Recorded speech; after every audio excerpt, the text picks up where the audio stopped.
চট্টগ্রামের শীর্ষ সন্ত্রাসী মোবারক হোসেন ওরফে ডেভিড ইমনকে গ্রেপ্তারের পেছনে শুধু মাঠ পর্যায়ের অভিযানই নয়, ছিল তথ্য প্রযুক্তি নির্ভর গোয়েন্দা তৎপরতা।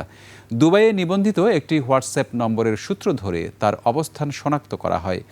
ডেভিড ইমনকে গ্রেপ্তারে নেতৃত্ব দেয়া তথ্য প্রযুক্তি বিশ্লেষক তানভীর হাসান জোহা বলেন, ডেভিড ইমনকে কেউ প্রযুক্তি বিষয়ে পরামর্শ দিতেন, এজন্য তাকে ধরতে দেরি হয়েছে। হাকিম মাহির রিপোর্টে বিস্তারিত। প্রতি মাসে 10 লাখ টাকা করে দিবেন, তাহলে আপনি ব্যবসা করেন, না হলে ব্যবসা করেন না হলে ব্যবসা আমরা করবো। এক ব্যবসায়ীকে চাঁদার জন্য হুমকি দিয়ে আলোচনায় আসা চট্টগ্রামের শীর্ষ সন্ত্রাসী মোবারক হোসেন ওরফে ডেভিড ইমন যশোর থেকে গ্রেপ্তার হয়েছে।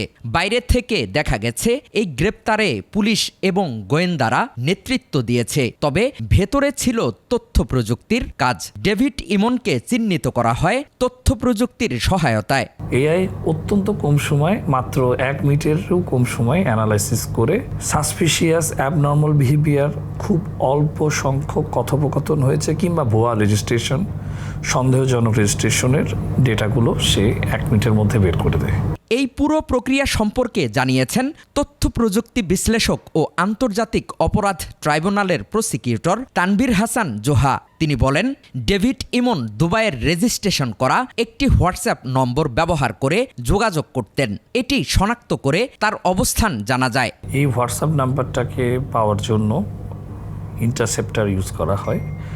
সেক্ষেত্রে আমরা যদি একটা লিঙ্ক পাঠানো হয়, সেই লিঙ্কে যদি কেউ ক্লিক করে থাকে, তাহলে কিন্তু অটোমেটিকলি তার লোকাল আইপি অ্যাড্রেস চলে আসবে। ফোনটা আসলে কোন জায়গায় কোন অল্টিটিউডে ছিল সেটার বিস্তারিত তথ্য 2.5 থেকে 3 মাস পর্যন্ত থাকে, সে যত অন করুক অথবা অফ করুক।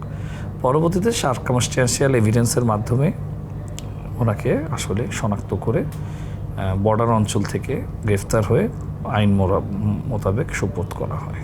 তবে তিনি পার্শ্ববর্তী দেশ ভারতসহ অন্য কোনো দেশে গত 7 মাসে গিয়েছিলেন কিনা তা খতিয়ে দেখছে প্রশাসন। পার্শ্ববর্তী দেশে যাতায়াতের জন্য ভিসা বা অন্যান্য কাগজ ছিল তার কাছে, এমনটি জানিয়েছেন তানভীর হাসান জোহা।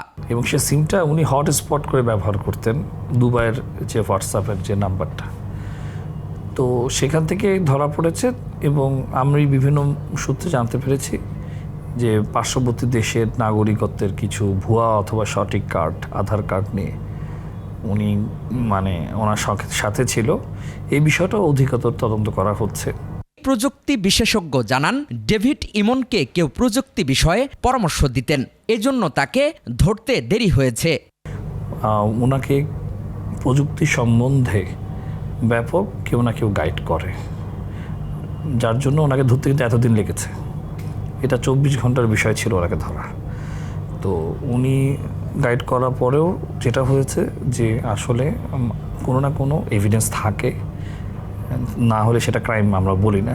তো সেই এভিডেন্সটা ছিল বিধায় উনি আসলে ধরা পড়েছেন। আটককৃত অপরাধীর কোনো ডিভাইস জব্দ করা হলে প্রশাসন চেইন অফ কাস্টডি না মানলে অপরাধীরা আইনের ফাঁকফোকরে ছাড়া পেয়ে যান বলে জানান তানভীর হাসান জোহা। হাকিম মাহি, 21 টেলিভিশন, ঢাকা।